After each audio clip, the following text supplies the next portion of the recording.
Today's podcast is brought to you by Audible.com. Get a free audiobook download and 30-day free trial at audibletrial.com/WTech. Over 180,000 titles to choose from for your iPhone, Android, Kindle, or MP3 player. Washington Tech Policy Podcast, episode number 14.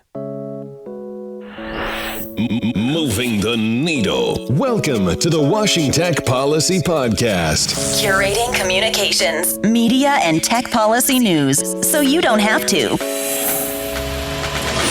News, interviews, everything you need without the axe to grind. It's the Washington Tech Policy Podcast with Joe Miller.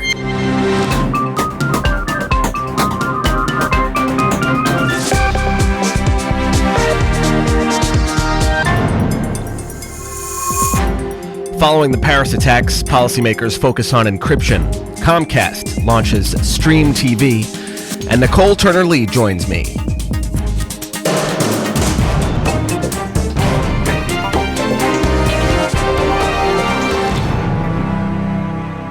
What are we going to do about encryption? That's the question policymakers are trying to answer following the Paris terrorist attacks. The Obama administration told the New York Times that terrorists have used various encryption tactics that have evaded even the National Security Agency. Some of the apps that were used during the attacks were called Signal, Wicker, and Telegram. Politico noted that it was only following Ed Snowden's leaks that law enforcement officials became concerned about terrorists going dark through the use of encryption technology. The FCC has decided to hold off for now on issuing rules for online video. Chairman Tom Wheeler had initially said rules would be released by this fall. He told the House Energy and Commerce Committee last week, quote, "The purpose of rulemaking is to learn. We learned that a vast number of things are developing very rapidly, and we have not moved forward on that notice of proposed rulemaking and don't see until changes change, we would," end quote. Comcast has launched a new streaming service called Stream TV, which is a cable network channel that streams videos.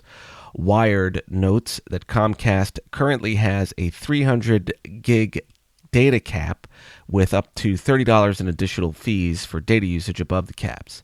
So consumers may forego the risk of exceeding their data caps with Netflix and opt for Stream TV instead. It's seen by policymakers as potentially disruptive to the net neutrality rules the Commission passed earlier this year. The White House last week launched a competition for employers recruiting IT talent with non-traditional credentials, such as those acquired through boot camps like General Assembly, rather than 4-year degree programs. The Obama administration is offering $100 million in grants to companies that work to recruit talent through these programs, with half the money to be spent on workers between the ages of 17 and 29. EU Justice Commissioner Vera Jourova was in the U.S. last week, calling for businesses based in the U.S. to report to the EU on law enforcement requests for Europeans' data. The U.S. and EU don't have much time to hammer out a data protection deal. The EU will soon start taking enforcement action after it struck down the safe harbor that governed EU to U.S. data transfers for more than 15 years. That action is expected to start taking place around January. Lawmakers are taking aim at the FCC about the agency's enforcement efforts.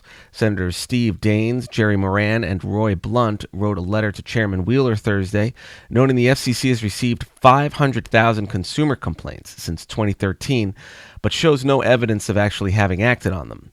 Politico has also noted the fact that the FCC hasn't collected on more than $100 million in fines. YouTube has announced it will pay court costs of YouTube creators some copyright holders have accused of copyright infringement.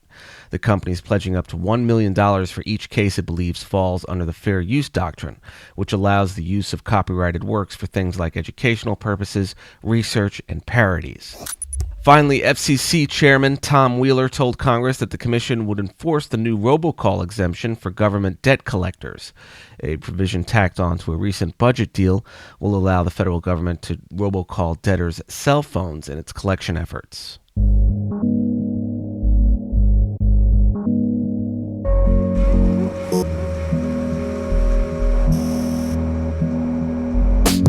Thanks for listening to the Washington Tech Policy Podcast. And if you listen to the podcast, I assume you like to get your information on the go. Audible is offering a free audiobook download with a free 30-day trial to give you the opportunity to check out their service. You can listen to books like Extreme Ownership, How U.S. Navy SEALs Lead and Win by Jocko Willink and Leif Babin.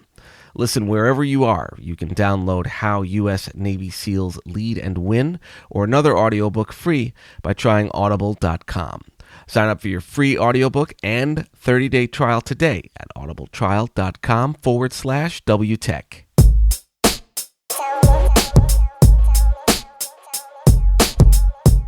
I'm so glad I had the opportunity to sit down with Nicol Turner-Lee. Nicole's an old friend, and it still took me forever to track her down for this interview, but I finally did. It's just always a challenge getting schedules to match up. Well, we spoke about Broadband. We talked about Lifeline. We also talked about some of what it takes to be successful in Washington and how she's navigated challenges here. It's really an episode you're not going to want to miss. Dr. Nicol Turner-Lee is Vice President and Chief Research and Policy Officer for the Multicultural Media, Internet, and Telecommunications Council. In this senior role, Dr. Turner-Lee designs and implements a research and policy agenda that supports MMTC's mission and advocates for telecom and internet policy reform through legislation, rulemaking, executive orders, public-private partnerships, and best practices. In 2011, she was appointed to the Federal Advisory Committee on Diversity in the Digital Age by Julius Genachowski, the former chair of the Federal Communications Commission, where she chairs the subcommittee on the use of unlicensed devices to increase minority innovation and entrepreneurship. Nicol graduated with honors from Colgate University and has a doctorate in sociology from Northwestern and a certificate in nonprofit management from the University of Illinois, Chicago. Please welcome Nicol Turner-Lee. Nicol, it's great having you on the show. Thanks for having me, Joe. Appreciate it. So today we're actually going to delve into infrastructure. On this show, we usually talk about what happens when people already have access, ensuring that they're not just consumers, but also producers of content. So we look at issues like intellectual property, STEM, and entrepreneurship, but I'd like to go into broadband a little bit and the policies in place designed to stimulate broadband access and adoption. And you're a national leader on this topic, so I'm honored to have you on. So I'm glad to participate. Thank you. Let's start by looking at how many Americans, particularly minorities, are actually online. There was a Pew study released back in July showing 15% of Americans still do not use the internet, and this percentage basically hasn't changed in 2 years or something like that. Even more stark, Pew also reported that 70% of American adults overall have broadband, but that 90% of those with household incomes over $100,000 per year have it. So that's a 20-point difference in broadband take rates according to income. What is preventing an increase in use? Is it behavioral? Is it an infrastructure issue? What's your take? Well, so this is interesting, Joe, and thank you for, again, having me. I really appreciate the work that you're doing. I look forward to Washington Tech. The RSS feeds and these podcasts have been particularly informative, so appreciate all that you do. You know, I think when you talk about the digital divide, it's very interesting because it's almost like a full circle conversation. You know, we've been talking about the digital divide for the last 20 years with regards to how do we accelerate access to new digital tools and technologies that particularly advance the quality of life for more vulnerable populations, those that are disproportionately minority, seniors, disabled, and rural. And to your point, I think what we're finding is that generally speaking, we're seeing very high rates of adoption among the population, right? According to Census Bureau data, when it comes to home broadband adoption, we're seeing an adoption rate of about 73% plus. But when we start to disentangle that number just for home broadband adoption, income, let's just say, that number begins to go for those earning less than $25,000 to about 47%. When we start talking to people who are less than high school, 42.7%, and that's based on the census data. The data also reflects that where there have been opportunities for a growth in broadband adoption, we've seen it on the wireless side, and that still holds true. You know, we still see numbers and percentages over 70, 80% when it comes to penetration by people of color, in particular low income, of wireless devices, and we know why that is because of the simpler entry access points. in terms of, their ability to take advantage of that technology.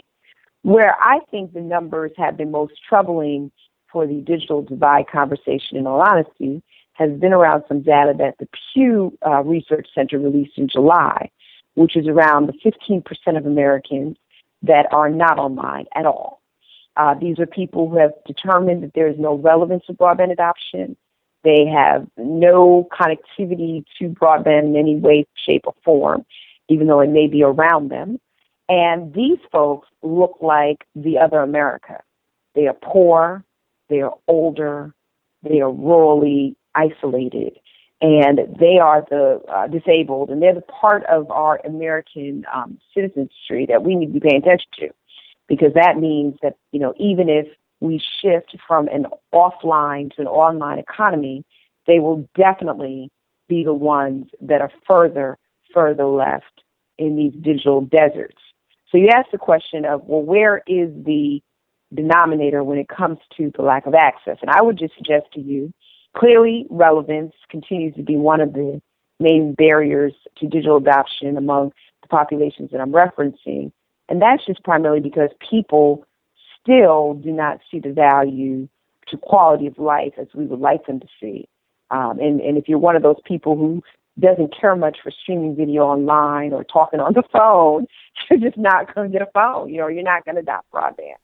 I think the second barrier is that, cost for some, not for all, because cost has been taking more of a distant second to relevance, is still a prohibitive metric when it comes to people adopting broadband. When people have to decide between bread or broadband, they normally decide on bread. So, we have seen various efforts to reduce the price point, programs like Comcast Internet Essentials program that have made broadband more affordable for families to qualify for the reduced price lunch program. And we'll see some advances, and I'll talk about later, in government programs, but for the most part, price. And then the final thing we talk about deployment, I think that's also a very interesting dynamic that contributes to the mix. I don't think it's one or the other. I think it's actually a combination of three. We're seeing in this country, in particular, due to the availability of wireless and the fact that we've had a competitive, very aggressive investment marketplace in the area of broadband, a lot more deployment than we saw years ago. When you and I were at the Joint Center, for example, if you recall, we did a study with Ohio State University where, some of the lowest census tracts in the country had less than one marketplace provider. I'm not saying that we're perfect, but we're at least seeing some level of competition in markets that were barely served over the years. So I think we've got to continue to be aggressive on all three of those areas, create the value proposition, ensure that the price is affordable for people, and make sure we're encouraging the type of marketplace competition that could drive the price of broadband low, but ensure that they're not passing over or our communities or redlining our communities, where we find ourselves, having this persistent cycle of a digital divide. So let's turn to Lifeline, Nicole. We had Michael Scorado from the National Hispanic Media Coalition on here not too long ago, and he described it for us. But for those who missed that episode, can you give us some background on the Lifeline program, what it's about, and what's at stake? Yeah, the Lifeline, this program, I have to tell you, historically was set up under the Reagan era, believe it or not, President Reagan, to address some of the surpluses that were occurring among the telecommunications providers. And in its inception, it was primarily a voice product to make sure that people had universal access to the communications protocols that were dominating at that time, which is telephone. Since that time, we have seen Lifeline pretty much go through a steady increase in uptake, over the years. When wireless was adopted as one of the eligible services under Lifeline, we saw an increase in uptake. That program, however, has not been modernized to accommodate the growing demand of broadband. So if you go back to the statistic I just shared about this other America, the 15% that are offline, the ones that need it the most are not necessarily in the position to always, again, choose broadband over bread. So what is happening right now is that the Federal Communications Commission, under the leadership of Commissioner Clyburn, Commissioner Rosenwasser, Chairman Wheeler, are really on the Democratic side, I just have to say, are trying to be very proactive about trying to reach bipartisan support within the commission and hopefully we'll see congressionally, where we can extend the Lifeline benefit as what I call a gateway to people who need to break the trajectory of social isolation and economic isolation. So let's say what that means. Lifeline is not a substitute for another social service program. Rather, it is the way for us to modernize social services in a 21st century framework. So the fact that we have people who, for example, may be eligible for food stamps assistance or other Medicaid, et cetera, that are unable to, in some cases, fulfill the requirements of maintaining those benefits simply because they cannot find a job by walking into an establishment or going to a newspaper, means that we're not providing the Lifeline program as the appropriate gateway for them to benefit from these services. So we at MMTC issued very early on in this debate, and I have a lot of respect for our friend Michael and National Hispanic Media Coalition. You know, I think all of us have seen this as a social justice issue, and it's a matter of getting at this digital divide. It will not solve the entire digital divide, Joe, but it definitely, if done correctly, will make a nudge it will nudge policymakers to do the right thing in terms of modernizing the program, treating it as a gateway of supplemental service to those means-tested poverty programs that we have today. And 3, engendering first-class digital citizenship among people who have just been left behind. And so, you know, part of what's going to come out of Lifeline is, one, the inclusion, finally, of broadband as one of the eligible services. So it's not just voice. The ability to have that subsidy be portable is some of the things that many of us are advocating for, so that people can have the dignity of choosing the type of phone and or broadband service that best suits their needs without being like sort of prescribed this service and say, here's, you know, the service you need, right? But given the current state of poverty, we're seeing a lot more household sharing, where intact families are basically living together under the same roof, but they're distinct. You know, so if it's done right, perhaps it could look at the old eligibility requirements and update them to what the current ecology looks like for these communities. But, you know, I think it's just an important step in modernizing that program, because right now, I mean, yes, phone still has very good purposes. Don't get me wrong. I still got a landline, a wireless line in my house, okay? And there will be populations that are slow adopters that still require phone service. But again, we're doing a big disservice to populations if we don't figure out ways to get them online in an affordable mechanism to do so. And so now let's turn to pricing of broadband. You know, it's still a significant barrier, not the only barrier, as you noticed. But how should policymakers address pricing? Because it is a factor. Looking at some of the slower broadband speeds, and this is the slow broadband speeds, you know, from the New America Foundation, we have people in San Francisco paying $99 per month for broadband for the slower speeds, $70 in New York. In D.C., it's $68, according to the study. But in London, the same speeds are available for $38, Paris, $35, $15 in Seoul. The federal poverty threshold for a family of 4 is $24,250 in the 48 contiguous states plus D.C., $30,000 in Alaska, $27,890 in Hawaii. MMTC has advocated that eligibility for Lifeline should be tied to eligibility for other government programs, many of which are determined by these policy thresholds. But what about families that earn maybe $1 above the threshold? You know, just kind of a thought experiment here. But you know, what should happen? Should there be pricing regulations that help families pay for broadband that set a cap, for example, on what carriers can charge? Is that something the FCC should regulate? You know, the FCC, they set a cap on prison phone rates, so I'm just wondering if the next logical step is to go ahead and set price regulations on the whole thing. Yeah, I mean, that's an interesting question. I mean, and you're right. I mean, the FCC did set rate caps, and you know, think about it for a minute. Price per minute for calling services. I don't think we've heard the price per minute regulatory structure, you know, shared in years, right? It's a very old legacy model of how we regulate voice calls. And I don't really recommend that the FCC go into the business of figuring out what price per minute should be placed on broadband. But I think you have some really relevant points, right? The marketplace, and that kind of goes back to what I said earlier, is basically dictating the type of competition that consumers are having where they live. And depending on what that competition looks like, it will either depress price points or it will, increase them.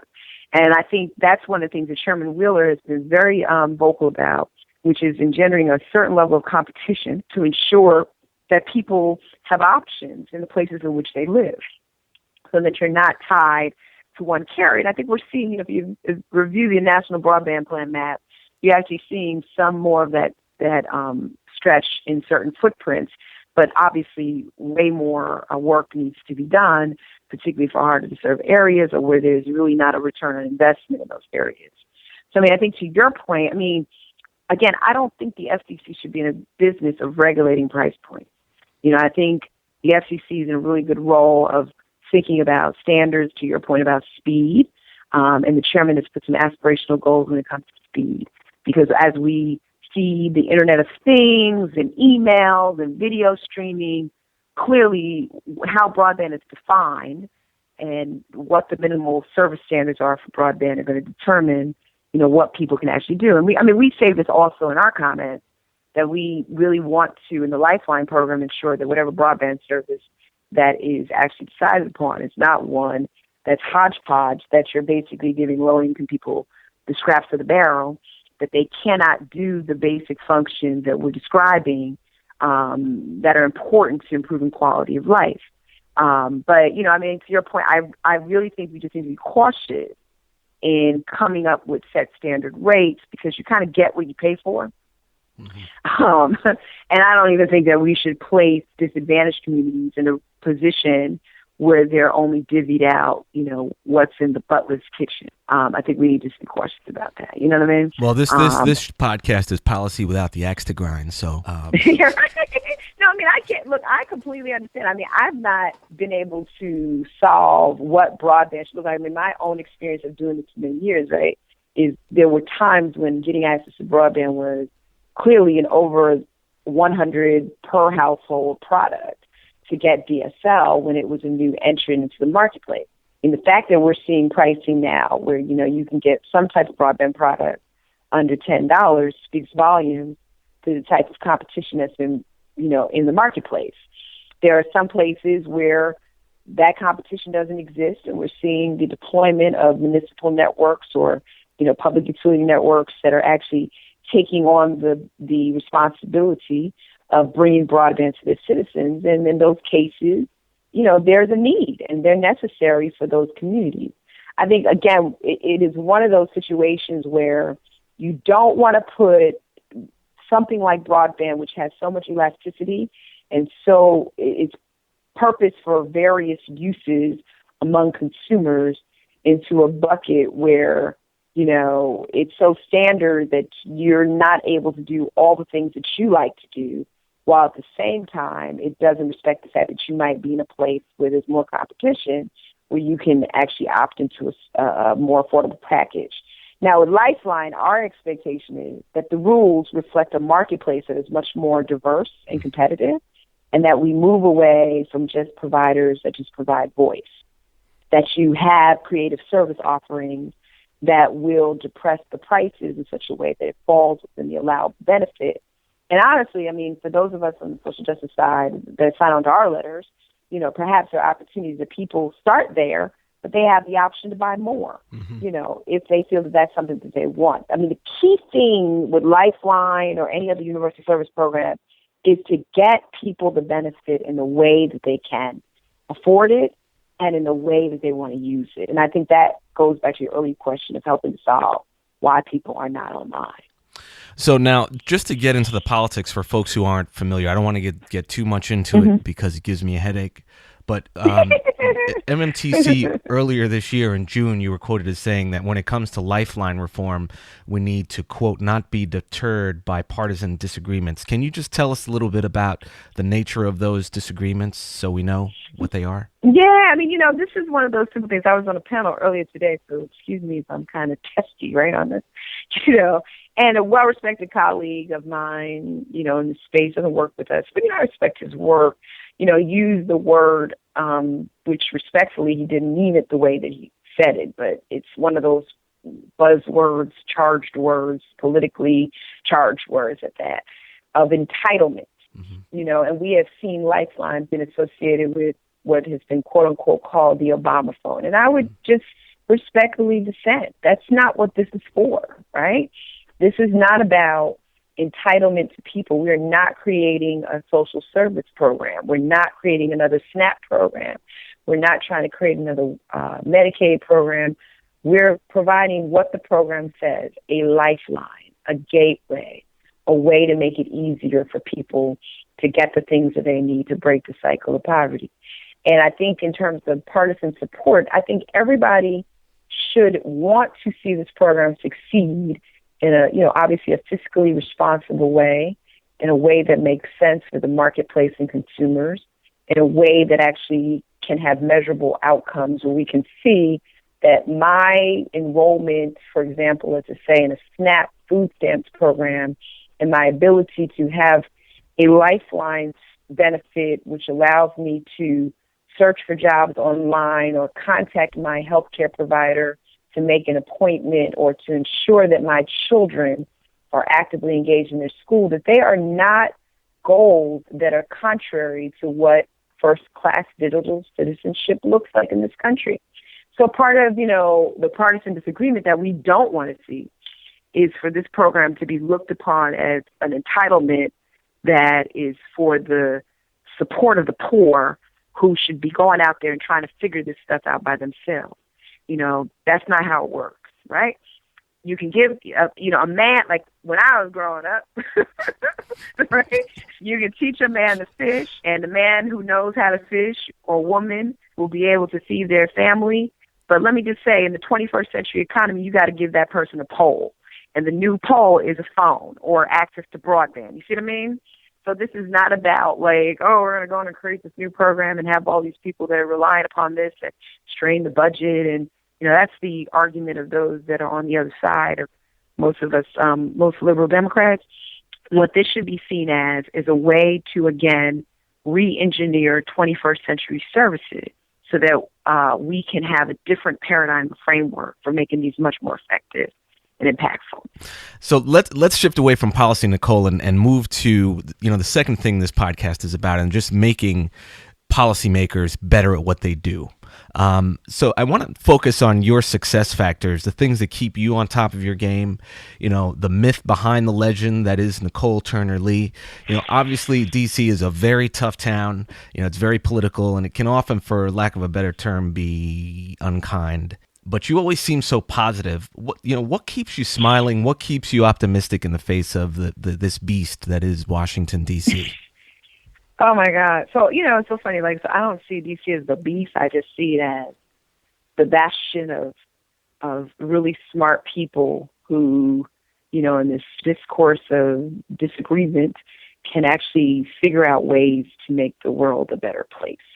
So what keeps me waking up is, I've got, like yourself, a couple of young kids that are going to inherit the world in which we live. And what excites me about media and tech policy is that I look at my children who don't know what a record is, a vinyl record is, or never, heard of the fact that, we use textbooks and carry those to school as opposed to these iPads, right?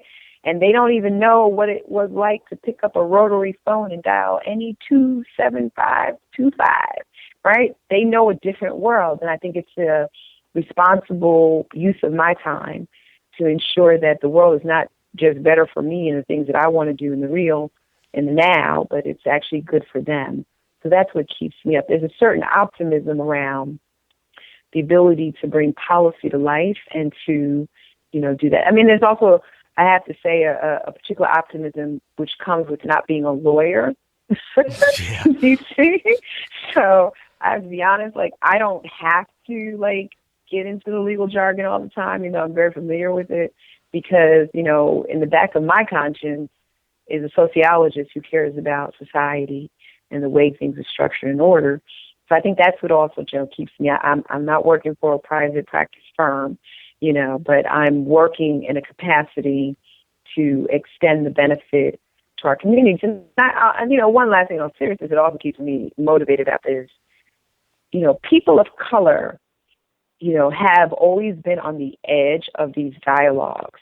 And when you look at where we're actually becoming, we're top consumers of social media content. We're top consumers when it comes to digital devices. We're top consumers when it comes to the voluntary sharing of our photos and content. We get it. We get it. Even though we can't afford it sometimes, we obviously get it, right? I mean, to the point where we don't even own Twitter, but yet there's a black Twitter. Go figure, right?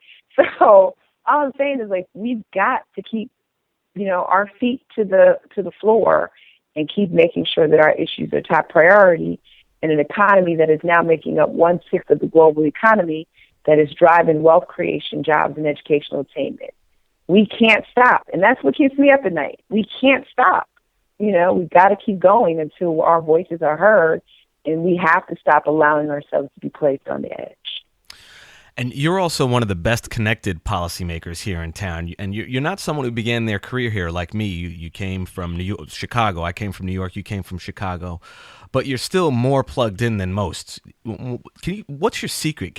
Is there anything you're willing to share about your secret to networking? It's so funny. Somebody's asking me today. I think it's because, I come in with an open mind that, like here in D.C., everybody's sort of perceived as your enemy. I don't see people as my enemy, at first. I just see people for having a different opinion than myself. Right. And I see the point of disagreement to not necessarily always agree, but the fact that we have tolerated. It's really funny. I was just telling, I don't know if he's listening to your podcast, but I have to say his name because we were cracking up. So Matt Wood, oftentimes he works for press. Sometimes we don't agree on a lot of things, but he and I have known each other for quite some time. We follow each other on Facebook, right? We have lives outside of the policy world. And I think at the end of the day, for people who are trying to go into this business, years ago, it used to be really popular to be really cutthroat and command and control and do whatever it took to get where you wanted to go. Mm-hmm. And I think, with more millennials working in this space and more of us realizing that we don't have job security, right? I think the thing is now is do what you love and do what you do that you can look at yourself in the morning and you can look at the people that you're working against and figure out that there might be something else that you're going to work on together with. You know what I mean?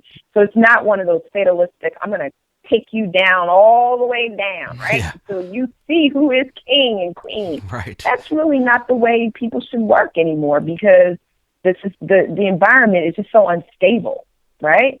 And you never know. I mean, my secret to, all this stuff that you're saying I do well, thank you very much, I appreciate it. I'm very humbled, honestly, is just realizing that one day I'm going to see that person and the 6 degrees of separation is actually even smaller than I thought.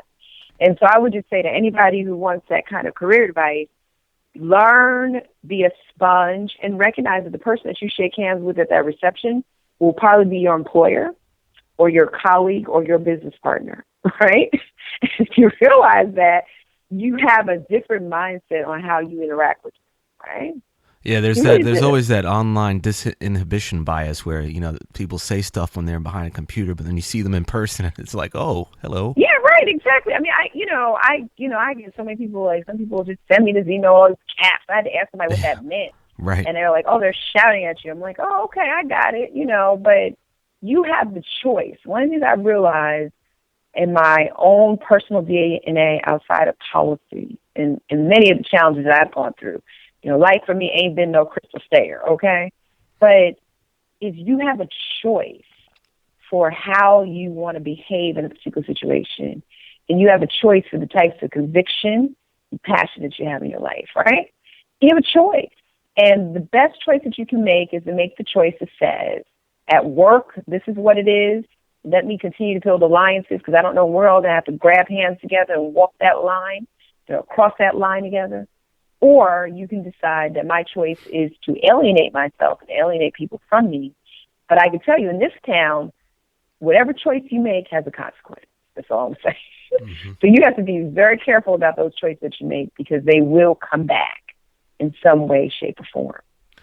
And I honestly like the people that work in this industry. For the record, not too many people rub me the wrong way. I mean, unless you catch me when I've really been having sleep or something. For the most part, Yeah, I've never seen you. You've always been pretty. You're not a hothead in it by any stretch of the imagination. At least not. Not. Never mind. Not maybe. Maybe on a conference call or something. but and for those of you who don't know, Nicole and I used to work together, so we've had the behind closed doors session talking about somebody saying something. Who said this and what? But right. That's my New York that comes out. I am from New York, originally born and raised. But it's all good. But what about a book you've read recently that you've been so fired up about that you just had to recommend to everyone you met? Well, this is interesting because I read more filings and regulatory filings and bills and blogs. So I don't get to enjoy what traditional people think of as something that they read. I mean, honestly, the book that I read that excites me every time I read is the Bible. I have a very strong Christian orientation, and I don't think I would be here if it had not been for the God that I believe in. I'm not placing that on anybody else. So I always have very much enjoyment in reading the Bible, like sitting down. And I was laughing the other day because some respects I'm almost like, I don't know if you watch BET's Being Mary Jane with the little Post-it notes she posts everywhere in her house. I have those where I have to be encouraged, and that book sometimes does better than a therapist and your preacher and your spouse to encourage you, right? And so I just use that as my way to help me explain, the parts of myself that I need to correct. Because that goes back to that choice. You also have the choice to correct and manage yourself. You see what I mean? So, nothing exciting. I don't like romance novels. I'm not particularly into science fiction except like Star Wars and what's on the big screen. I like stuff like that. But if you ask me to read it, it probably will never happen. I do enjoy comic books because I've gone to Comic-Con a few times. So I'm truly a nerd with regards to that, I have to admit. But yeah, no, the Bible's been, that is the book that has stayed at my, in fact, since this is for just professional advice, 2 books sit at my bedside, and that is the Bible and my journal. And the Bible encourages me, and the journal keeps me honest. So I would say for people, I have realized that journaling the end of the day or first thing in the morning helps me at least to focus my thoughts, and it becomes a good reminder of why I do the things that I do for my family, and I'm sure for people who also journal, it does the same for them. You've been listening to Dr. Nicol Turner-Lee, Vice President and Chief Research and Policy Officer for the Multicultural Media, Telecom, and Internet Council. Nicole, are there any final thoughts you'd like to share with the audience? No, I'd just like to say thank you, Joe Miller. I am a number one fan. I am so appreciative of this opportunity to chat with you. Felt like we were back sitting in that office, battling the agenda for world peace and telecom back in the days. And I just want to say I'm very proud of you and what you've been able to bring to the policy community, which is an authentic voice. So thank you for doing what you do. I just like to say to your audience, I am here. Please stay in touch. I like followers on Twitter. You can find me at Dr. Turner-Lee. At Dr. Turner-Lee is where you find me on Twitter and Facebook, Nicol Lee. And email is nturnerlee at mmtconline.org. That's nturnerlee at marytomcatonline.org. And I would just say to all of you, get involved. My final closing thought is, the measure of a person is not the ability to scream loud on the top of a building, but their ability to get down there in trenches and do something about it, right? So get involved. We need all the help that we can get from all types of people to ensure that no one is left behind and that we have the kind of society that's inclusive. I mean, we can get into, Joe, tech diversity, but I think Jason dealt with that. So that's all good we are all here to try to solve these problems, and we need more warriors in this game to make sure that we can make a compelling case for why our policies or policies that are committed to solving issues that affect us matter. Well, we'll have to have you back on because you have so many fantastic ideas, and it's been wonderful. But I do want to say that there are some social justice-minded lawyers out there. I mean, look at Thurgood Marshall. I know. There are some. No, I'm not saying that you all are bad people. Don't get me wrong. I'm just saying I'm glad I'm not one of you. All right, Nicol Turner-Lee, thanks for joining us, my friend. Thank you. Look forward to hearing from hearing this and sending it out to my networks. Thank you, Joe. Bye. That concludes episode 14 of the podcast. Thanks so much to all of you for listening. I can't do any of this without you, so thank you. If you're new to the podcast, or even if you've been listening for a while, I have a free cheat sheet for all of my new email subscribers, and you can find the sign up for that at washingtech.com/cheat sheet. And that cheat sheet is a guide for you to get up to speed on various different policy areas, including cybersecurity, intellectual property, net neutrality, and other areas. It's a quick reference anytime you're preparing for a meeting or writing something you need citations for. That's washingtech.com/cheat sheet. Thanks again to all of you for listening. I'll see you back here next week, and have a happy Thanksgiving. Take care. Thanks for listening to the Washing Tech Policy Podcast. You've been briefed.